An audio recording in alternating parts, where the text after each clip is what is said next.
যদি আপনি কাউকে জিজ্ঞেস করতে চান তুমি সকালে অথবা দুপুরের অথবা রাতের খাবারের খেয়েছো কিনা, তাহলে আপনি এই একটি বাক্যের মাধ্যমে জিজ্ঞেস করতে পারবেন। চলুন শিখে নেয়। আপনি বলবেন হ্যাভ ইউ হ্যাড ইয়োর। আবার বলুন হ্যাভ ইউ হ্যাড ইয়োর। এর সাথে যেই বেলার খাবারের কথা জিজ্ঞেস করবেন শুধু এর সাথে সেটা বসিয়ে দিবেন।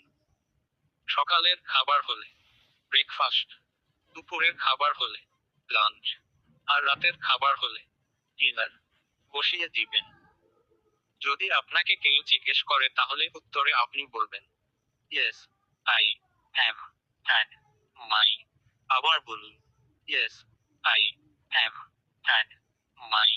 এর বাক্যের সাথে সকালের খাবার হলে ব্রেকফাস্ট, দুপুরের খাবার হলে লাঞ্চ, আর রাতের খাবার হলে ডিনার বসিয়ে দিবেন।